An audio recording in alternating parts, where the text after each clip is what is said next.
야고보서 2장 1절부터 3절에 13절 말씀까지인데요.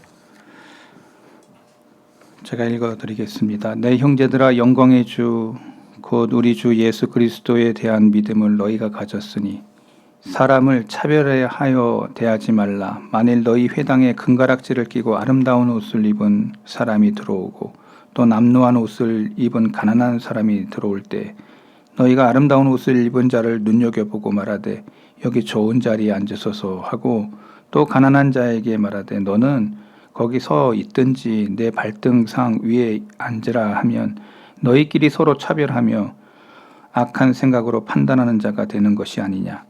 내 사랑하는 형제들아, 들을지어다. 하나님이 세상에서 가난한 자를 택하사 믿음에 부요하게 하시고 또 자기를 사랑하는 자들에게 약속하신 나라를 상속으로 받게 하지 아니하셨느냐. 너희는 도리어 가난한 자를 업신여겼도다. 부자는 너희를 억압하며 법정으로 끌고 가지 아니하느냐. 그들은 너희에게 대하여 일컫는 바 그 아름다운 이름을 비방하지 아니하느냐.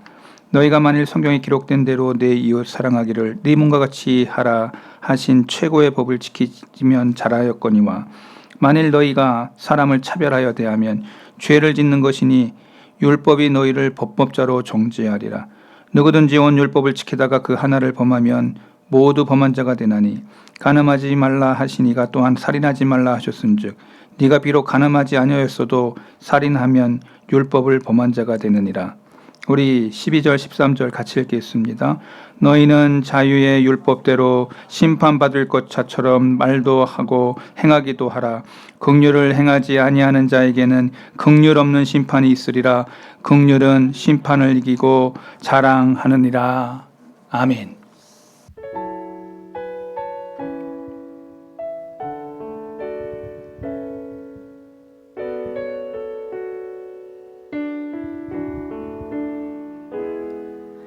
내가 가장 후회하지 않는 일, 예수를 따르는 일, 내 금을 버리고 내 사랑들 뒤로 하고 나를 부르신 주님과 동행하는 일, 나의 평생에 소원하는 일, 예수를 닮아가는 일, 굳은 마음 제하시고 사랑을 가르치신 나의 예수님을 사랑하는 일, 날 부르심에 감사, 날 놓지 않으심 감사, 하늘 보좌 버리고 날 사랑하심에 감사, 나의 모든 삶을 남은 모든 인생을 예수님과 함께 걷겠습니다.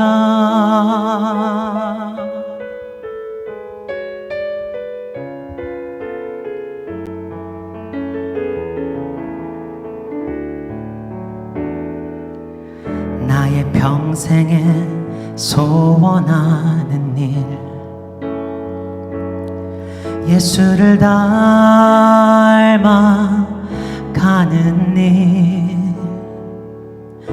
굳은 마음 제하시고 사랑을 가르치신 나의 예수님을 사랑하는 일, 날 부르심에 감사, 날 놓지 않으심 감사, 하늘 보좌 버리고 날 사랑하심에 감사, 나의 모든 삶을 남은 모든 인생을 예수님과 함께 걷겠습니다. 내가 주를 사랑합니다. 내가 주를 사랑합니다. 내가 내가 주를 사랑합니다. 내 사랑을 주가 아십니다.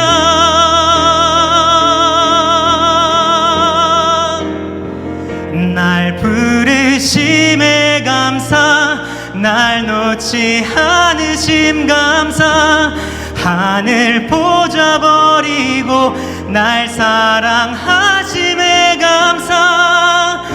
나의 모든 삶을, 남은 모든 인생을 예수님과 함께 걷겠습니다. 예수님과 함께 걷겠습니다.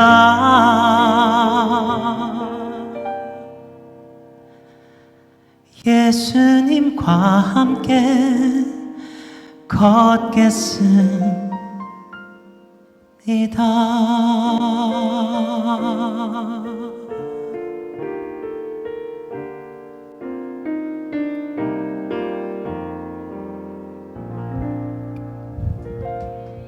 오늘은 성도의 인간관계 두 번째 말씀을 우리 같이 나누려고 합니다. 지난 시간에 교회에 금가락지를 끼고 그리고 멋진 옷을 입고 온 사람에 대해서 대하는 것과 그리고 가난하고 남루한 옷을 입은 자가 들어왔을 때 대하는 태도에 대해서 네가 안내원이라면 어떻게 할 거냐, 그런 말씀을 나눴습니다. 성경은 우리에게 차별하지 말라고 증거하고 있습니다. 그런데 우리 인간은, 죄성을 가진 인간은 사람에 대해서 차별을 한다는 것입니다. 많이 가졌느냐, 적게 가졌느냐, 많이 배웠느냐, 적게 배웠냐, 또 이쁘게 생겼냐, 못생겼냐, 뭐 이러면서 뭐 맨 마지막에는 안 되면 뭐 팔뚝 굵냐, 뭐 팔뚝 작냐, 뭐 이렇게까지 사람들은 자기가 좀 더 우월하고 탁월하다, 이런 걸 가지고 사람들은 자랑하며 비교한다는 것입니다. 그런데 주님께서는 비교하지 않으셨습니다. 가난한 자나 부한 자나 주님의 행적 속에 나타난, 주님을 만났던 사람들을 대할 때 주님의 태도는 한결같이 불쌍히 여기셨고 긍휼히 여기셨고 은혜로 사람을 대했던 그 모습을 성경은 그려주고 있습니다. 우리가 크리스찬이라면 내 삶 속에서 그러한 예수님의 길을 걸어가는, 그러한 남들을 향하여, 타인을 향하여 차별하지 않는 그러한 귀한 크리스찬의 길을 걸어가라고 성경은 우리에게 말해주고 있다는 것입니다. 오늘 두 번째, 야고보서 2장의 내용에 진리를 실천하는 삶의 두 번째 내용은 은혜로 인간을 다루라 라는 것입니다. 5절부터 7절의 내용이에요. 은혜로 인간을 다루라. 이 은혜라는 게 뭡니까? 먼저 은혜를 나누기 전에 하나님이 사람을 택하는 기준에 관한 내용을 성경이 이 야고보 기자를 통해서 말해주고 있습니다. 저도 목회 생활을 하면서 여러 목사님들 이렇게 만나는데 어느 목사님이 저한테 자기 딸 시집 좀 보내달라는 거예요. 안산에 살고 계신 목사님이. 그래서 저 교제가 깊은 교제가 있는 분이라서 그래서 딸은 뭐 어느 학교 나왔고 또 나이는 몇 살이고 아주 이쁘고 뭐 키도 뭐 크고 늘씬하고 뭐 이러면서 딸 자랑을 쫙 하는 겁니다. 그러면 이제 배우자 남편에 대한 얘기를 목사님 기준에서, 딸 기준에서 얘기를 하는 거예요. 키는 180 이상이 돼야 되고 돈도 좀 있어야 될 것 같고 이러면서 쭉 얘기를 하는 거예요. 그래서 제가 참 저도 딸 키우고 아들 키우는 입장에서 그런 사람이 있으면 내 딸을 시집 보내지. 그런 생각이 제 마음에 딱 들더라고. 사람의 기준이 참 일관성 있게 제 딸은 귀하고 남의 아들은 안 귀합니까? 그 만남에 대한 축복을 하나님 앞에 구한다고 하면 그래서 제가 한마디 했어요. 주님 오셔야 될 것 같습니다. 제가 뭐 주선을 해야 될 그런 능력이 안 되는 것 같습니다. 제가 그러고 말했던 적이 있어요. 제가 뭘 얘기하고 싶으냐? 사람은 다 자기 기준이 있습니다. 그리고 사람을 대할 때 자기 기준에 높아지면 이 사람은 그냥 함부로 하면 안 되는 사람. 또 이 사람은 되게 부족하고 또 연약한 게 많고 그러면 함부로 대하는 우리의 마음이 우리 안에 있다는 거예요. 죄성을 가진 인간은 바로 이러한 육적인 소욕의 이 기능이 스위치가 올라가는 것입니다. 그래서 사람을 대할 때마다 이 사람은 내가 함부로 하면 안 되고 이 사람 통해서 내가 이득을 볼 게 많고 이 사람을 통해서 내가 득볼 게 많으니 굽신거리고 이 사람은 나와 하등의 관계가 없고 나에게 이득이 될 만한 적이 안 된다 하면은 함부로 대하는. 여러분 인간의 이 죄성을 가진 인간 속에 이 스위치들이 올라간다는 겁니다. 근데 주님은 그렇게 하지 않으셨다는 것을 성경이 말해주고 있다는 것입니다.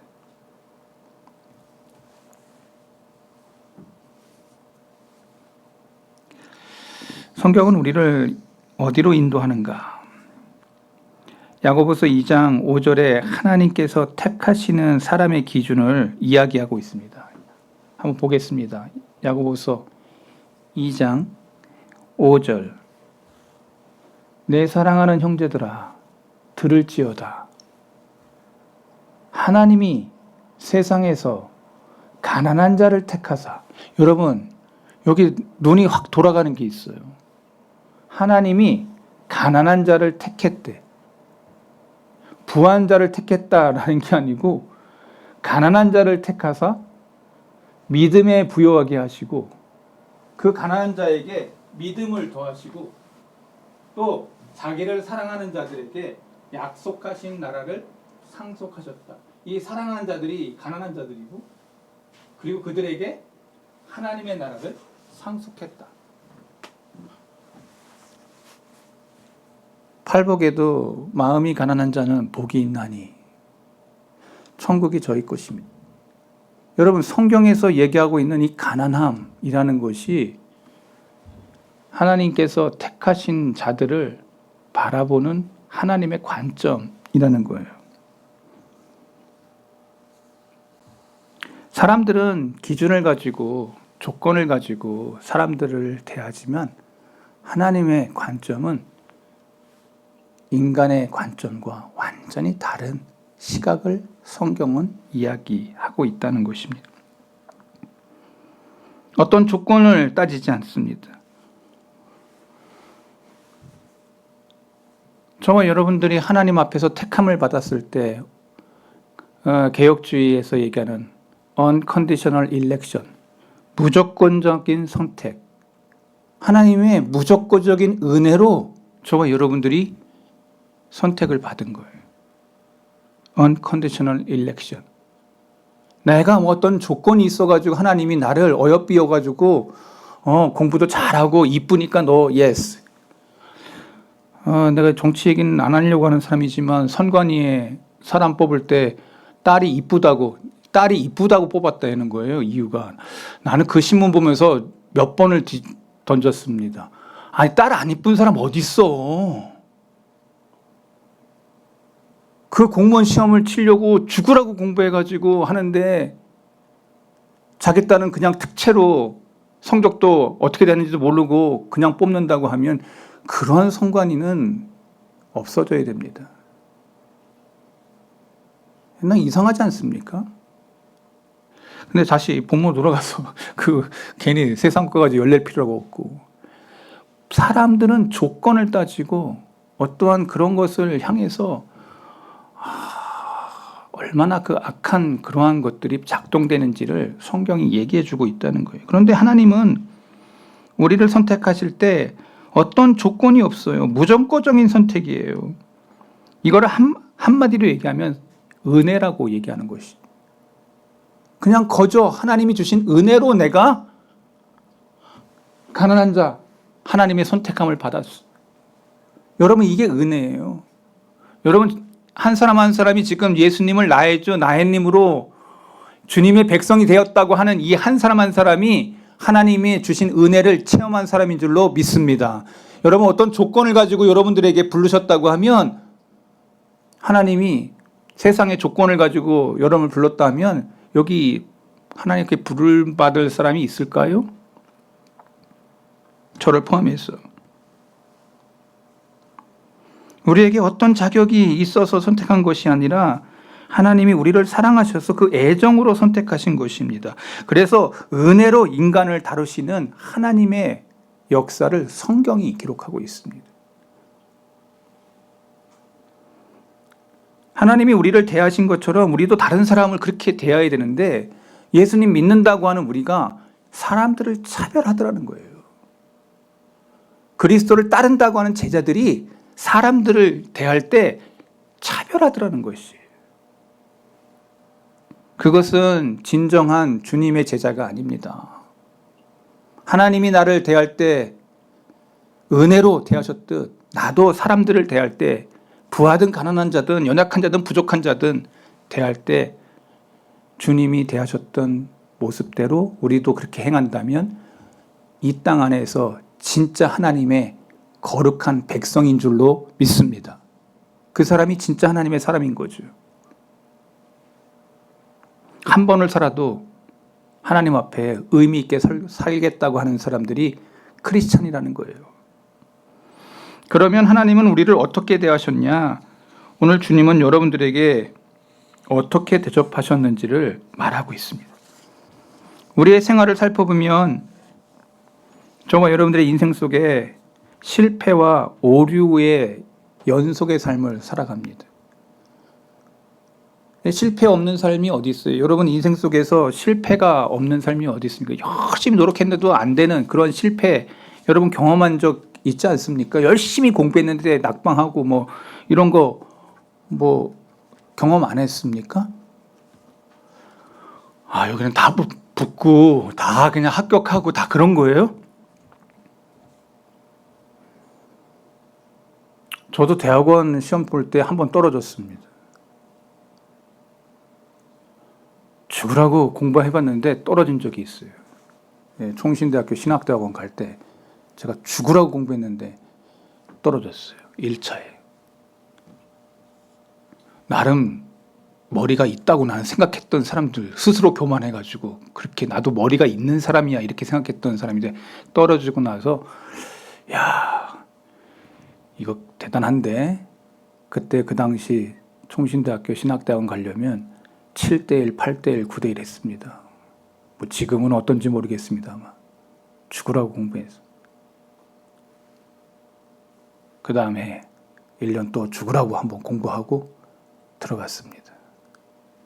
들어갔더니 날고 기는 애들이 거기 다 앉아 있더라고. 나도 좀 공부한다고 그렇게 감 잡는다고 이렇게 했던 사람인데, 나는 A4 용지 한 10대 페이지 이렇게 중간고사, 기말고사 할 때 싹 준비해가지고 이거 나올 거라고 딱 준비해 갔는데, 내 옆에 있는 놈은 책을 다 외워가지고 왔어. 나는 A4 용지 14페이지, 14페이지 서머라이즈 해가지고 오는 사람하고 책을 다 외워가지고 온 친구하고 누가 이기겠어요? 사적인 얘기하니까 조금 미안한데, 공부 잘하는 것이 또 하나님의 은혜를 입은 사람들이 저렇게 있구나, 그걸 깨닫게 됐습니다. 여러분, 오늘 우리의 인생 속에서는 사람들을 대할 때, 야, 저 사람 참 대단한데, 그렇게 존귀함의 대상으로 사람들을 대할 때도 있고, 저 형편없네 하면서 내 기준 속에 사람을 대하는 이것 속에서 하나님이 우리에게 성경의 기준을 이야기하고 있다는 것입니다. 여러분, 인간 생활 속에서 우리는 실패와 오류 연속의 삶을 살아갑니다. 그러면서 인생 속에서 이건 뭐지?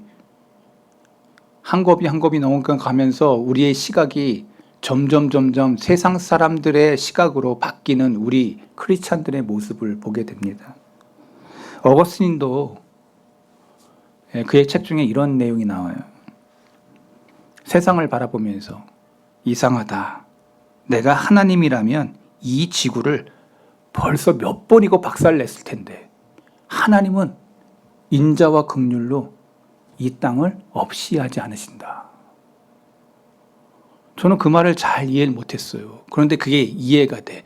하나님은 변함없이 우리를 너무 은혜 안에, 우리 같으면 벌써 성질 나가지고 벌써 다 다리 몽둥이 다 부러뜨리고 다 그렇게 할 텐데 내 말 안 들으면. 근데 성경에 모세가 몇 번 그런 것을 구하지 않습니까? 야, 모세, 넌 내 말만 들어.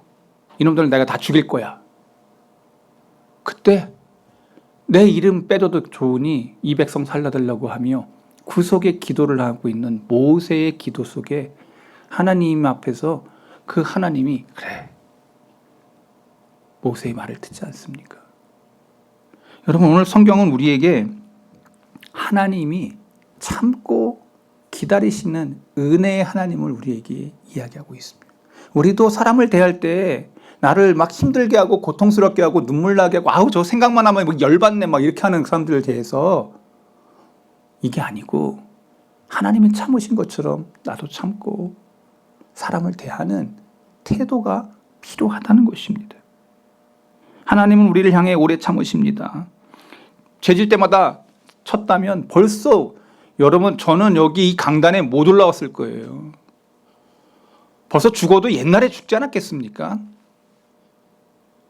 이렇게 얘기하니까 우리 목사님 정말 죽을 죄를 많이 졌는가 보다 이렇게 하고 앉아있는 거예요. 그거 아니잖아. 저와 여러분이 다 똑같이, 저는 우리 부모님을 생각할 때 참 감사할 때가 많이 있습니다. 내가 오락실 가가지고 그렇게 해가지고 그렇게 했는데 엄마 속을 썩였는데도 엄마는 그걸 또 참아주시고, 그게 하고 싶어가지고 또 가서 엄마 그 저금통에 있는 거 빼가지고 가서 또 했는데 그걸 또 참아주시고, 그날 죽도록 맞았지만 정가 사간다고 새 정가 안 오고 흔정가 사고 오고는 새 정가 그 값을 해가지고 또 가서 열심히 오락하는 내 자신 속에서 부모님은 알면서도 또 그날 또 죽게 맞았지만 그러면서 부모가 나를 참아주시고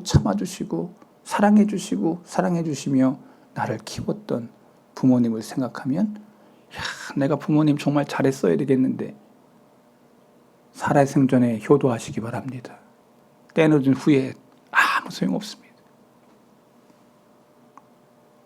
이렇게 얘기하니까 우리 목사님은 애들 때 정말 형편없는 인간이었구나 뭐 이렇게 하면서 지금 말씀 듣는 거예요? 그거 아니지 않습니까? 우린 다 허물과 죄와 우리가 많은 사람들이에요. 그러나 하나님이 그때마다 손을 대지 아니하시고 은혜를 베푸시고 긍휼을 베풀어 주셔서 얘가 돌아올 거야, 얘가 사람 될 거야, 참으시고 또 참으시고 또 용서해 주시고 또 용서해 주시고, 하나님의 은혜를 저와 여러분이 이번 사람들이기에 저와 여러분들도 다른 사람들을 대할 때도 허물이 보이거나 힘듦이 보이거나 그러한 아픔이 있는 그런 것에 대해서 돌아올 거야. 우리가 하나님의 시각으로 사람을 대한다면 여러분의 인생이 타인을 향해서도 이야기할 겁니다. 야, 내가 저 사람과 같이 있다는 게 영광이다. 여러분, 성덕교회 안에서도 내가 저 사람과 같이 믿음 생활하는 것이 영광이고 은혜다. 이렇게 여러분들이 옆에 사람들에게 은혜를 끼친다면 여러분 돌아가실 때, 여러분이 인생 떠날 때 많은 사람들이 그 사람을 향해서 정말 내가 은혜를 받았던 사람이다.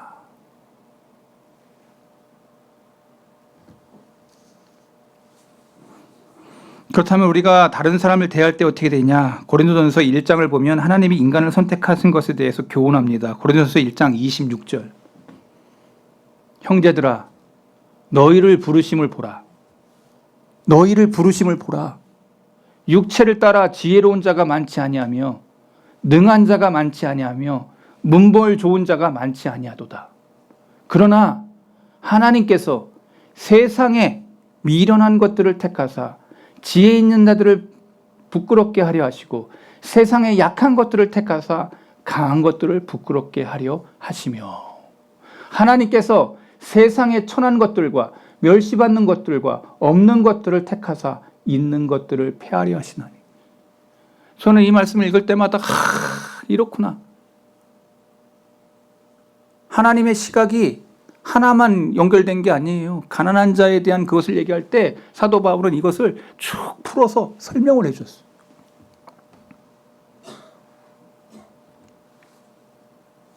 지혜 있는 자를 선택하신 것이 아니에요. 능한 자를 선택하신 것이 아니에요. 문벌 좋은 자를 선택하신 것이 아니에요. 왜? 왜 이렇게 선택했냐? 문벌 좋은 자 선택했다고 하면 천국에 서울대학교 나온 사람만 다 가야 될 거예요. 안 그래요? 여기 서울대학교 안 나왔다고 다들 삐지고 막 이런 거 아니죠? 나도 그 학교 못 갔어요. 그런데 여러분, 그러한 자를 하나님이 선택한 게 아니라고 얘기해요. 성경은 문벌을 선택했다면 천국에 가서 뭐라 할까? 천국에서도 문벌 자랑하지 않겠습니까? 야, 나 서울대학 나왔어.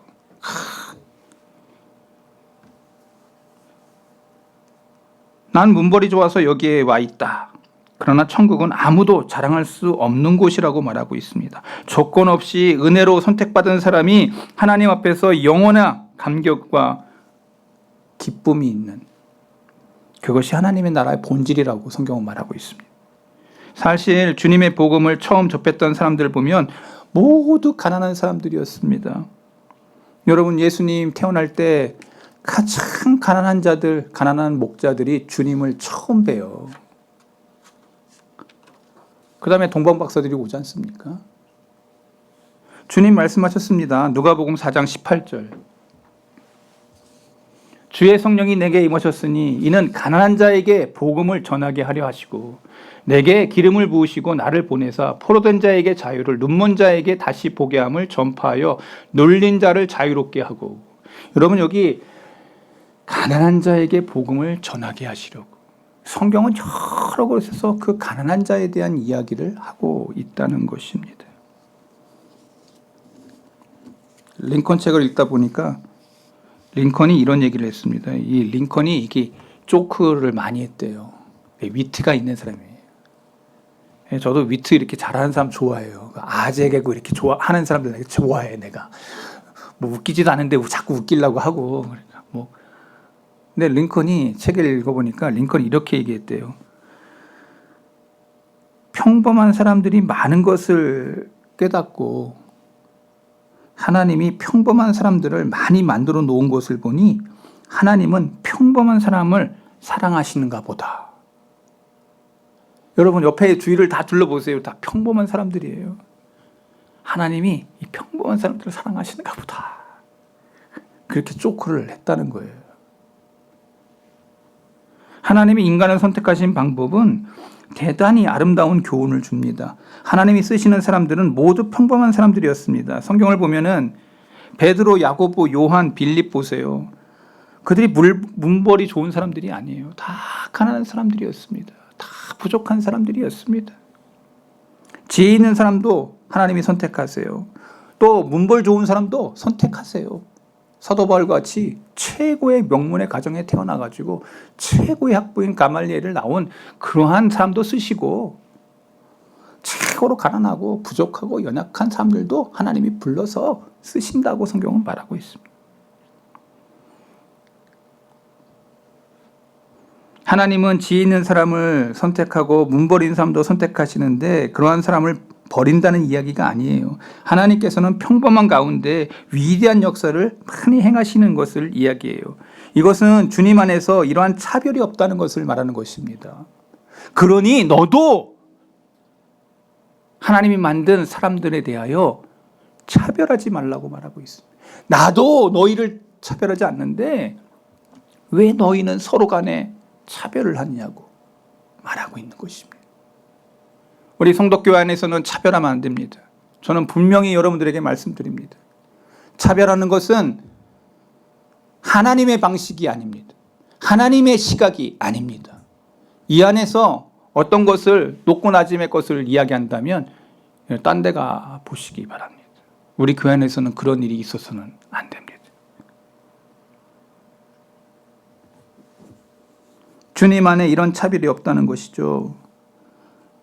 은혜로 하나님이 바라보시는 하나님의 시각을 우리도 가져야 된다고 성경은 말하고 있는 것입니다. 그런데 이것이 그냥 되는 거냐? practice, 훈련이 필요하다는 것입니다. 여러분, 훈련 없이 이 세상에 되는 게 뭐가 있습니까? 언어를 하려고 해도 훈련이 필요하고 뭔가 하나를 기술을 배우려고 해도 여러분들 그 훈련이 필요한 거예요. 여러분, 뭐든지 하나하나를 얻으려고 할 때는 그만한 훈련이 필요합니다. 그렇지 않습니까?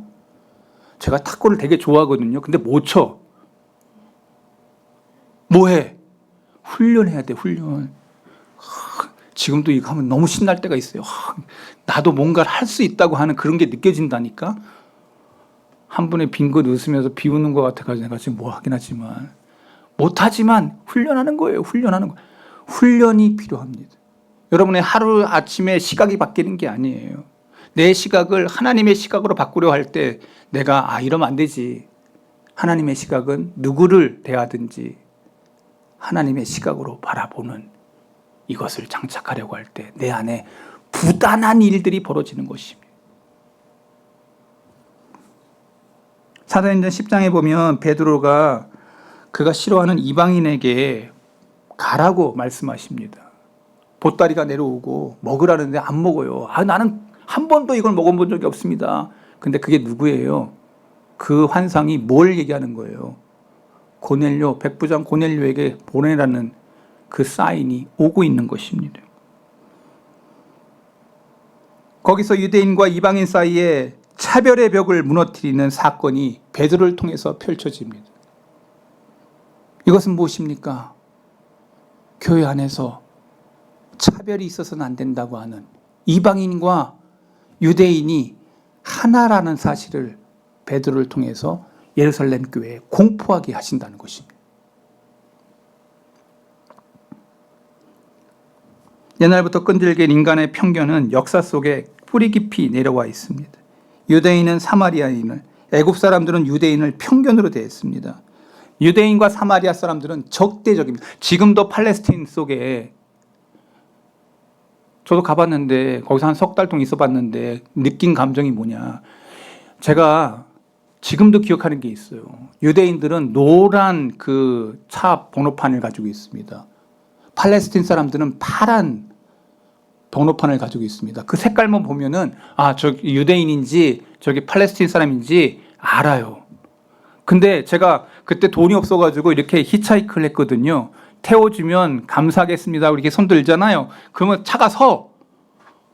뭐 웬만하면 다들 그냥 피해 가지만 쓰면 유대인 차를 탔더니 노란 번호판을 가지고 있는 유대인 차를 타면 너 누구 사람 어디야? 그러면 한국 사람입니다. 그래. 그러면서 어디까지 가는데 태워줄게. 그러면서 그 사람들이 꼭 하는 말이 있습니다. 블루, 저 파란 표지판 저거 타면 안 된다는 거지. 네 어떻게 될지 몰라. 근데 파란 표지판 팔레스타인 차를 타잖아요. 근데 오늘 말 왜 이렇게 꼬이냐? 말이 왜 이렇게 오늘 안 되지?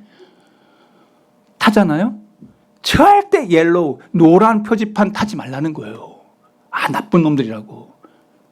나는 이방인으로서 그 두 사람들이 어떻게 서로 차별하는지를 눈으로 목도하면서 이거는 주님 오실 때까지 안 변할 편견이구나. 그런데 성경은 말합니다. 성경은 그걸 얘기하고 있어요. 이러한 기이현상, 유대인이 사마리아인을 대할 때 애굽 사람들이 유대인을 대한 편견, 미국에서도 백인과 흑인 인종차별을 해결하지 않는 갈등들. 제가 인종차별 지금 미국에 없다? 아니요. 미국 가보신 분들 알겠지만 저는 미국 안 가봤습니다. 많은 그 영화들 중에서 이거 띄워주는지 모르겠는데 히든 피겨스라고 하는 영화를 한번 본 적이 있어요. 이거 한번 띄워줄 수 있는지 모르겠네. 그 영화에 이 나사에서 근무하는 흑인들에 대한 영화였어요. 제가 그 영화를 보면서 참 감동을 받은 게 있어요. 화장실이 유색인 화장실이 있는 거예요. 근데 이 나사에서 일하는 여인이 전산원 이런 여인인데 화장실 가려면 한 800m 이상 900m를 왔다 갔다 해야 되는 거예요. 그래서 상사가 딱 보니까 늦은 거예요. 왜 어디 갔다 왔냐? 근데 비를 쫄딱 맞고 왔어. 근데 이 여인이 흑인 여인이 폭발을 해요. 니네들이 나를 차별하지 않았냐? 거기 갔다 오는 데까지 40분 걸린다. 난 최선을 다해서 개같이 일했다. 막 이러면서 막 폭발하는 그 내용이 나오는데 아직도 미국은 지금도 미국인들은 백인과 흑인이 편견을 가지고 그렇게 인종차별을 하는 나라라는. 우리나라도 마찬가지. 우리나라도 미국 가면 그렇죠. 근데 우리나라 안에서도 외국인들 얼마나 많이 옵니까? 베트남 사람들, 뭐 하여튼 가난한 사람들, 네팔 사람들, 우리 그 사람들 함부로 해서 안 돼요. 우리도 외국인들이었어요. 우리도 서독에서 탄광 광부를 갔을 때 그 사람들이 우리를 그렇게 대하지 않았어요. 조금 가난하다고 우리가 조금 산다고 그들을 함부로 대해서는 안 돼요. 차별하면 안 돼요.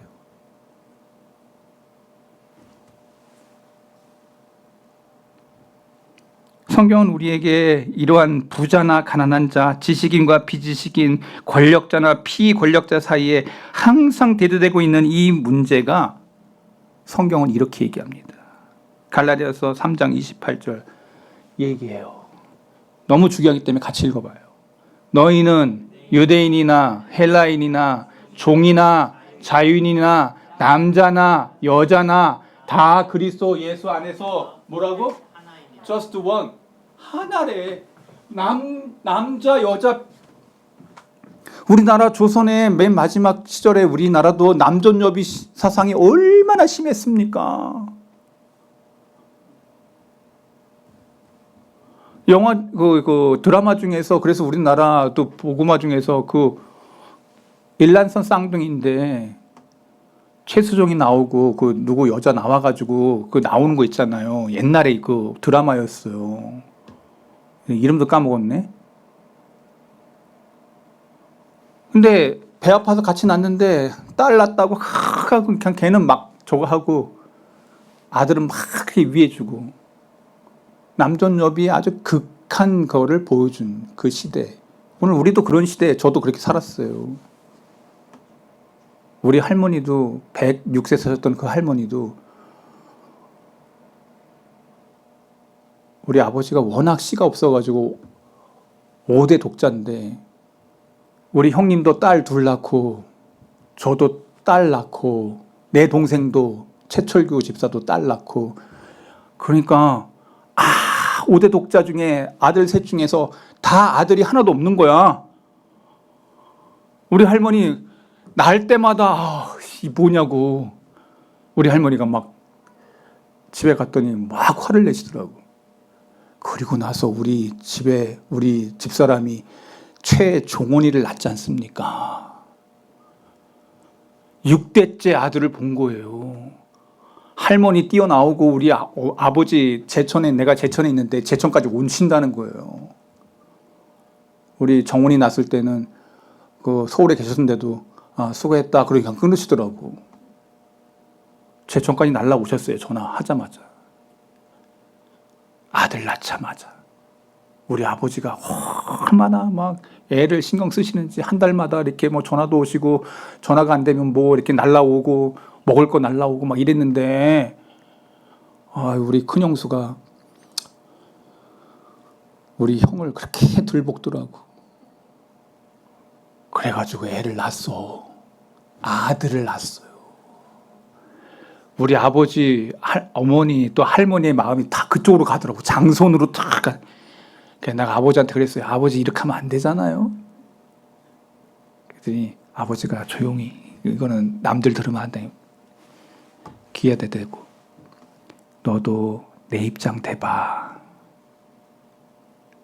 근데 제가 그런 생각이 들었어요. 우리나라도 이런 게 너무 많았던 거예요. 편견. 남자 여자가 또 편견. 그런데 성경은 뭐라고 얘기합니까? 정답이 무엇입니까? 예수 믿는 사람들이 해야 될 행동들은 무엇입니까? 어떻게 하는지 우리는 뭐예요? 하나라는 개념. 한별하거나 분별하거나 나누거나 하는 것이 아니라는 것이에요. 우리는 그리스도 안에서 하나. 여러분, 우리는 불멸의 영혼을 가진 한 사람 한 사람의 영혼들이에요. 그 영혼이 차별받거나 어떻게 그런 것을 나누는 자들이 아니에요. 여자든 남자든 불멸의 영혼을 가지고 있어요. 너무나도 존귀하고 아름다운 영혼들이에요. 한 영혼이 상처받지 않는 것이 하나님의 뜻이라는 것을 성경은 말하고 있습니다. 이 진리가 하나의 의미를 저버리는 신앙자라면 저는 그 사람의 신앙을 의심하게 되는 것입니다. 오늘 사랑하는 성도계 교우들 한 사람 한 사람이 의식 속에서 하나님이 주신 이 시각, 하나라는 이 의식, 함부로 대하지 않는, 차별하지 않는 하나님의 은혜로 사람을 대하듯 나도 주님의 의식을 가지고, 하나님의 의식을 가지고 사람을 대하며 은혜를 끼치는 그러한 믿음의 종들이 오늘 저와 여러분들 되기를 바랍니다.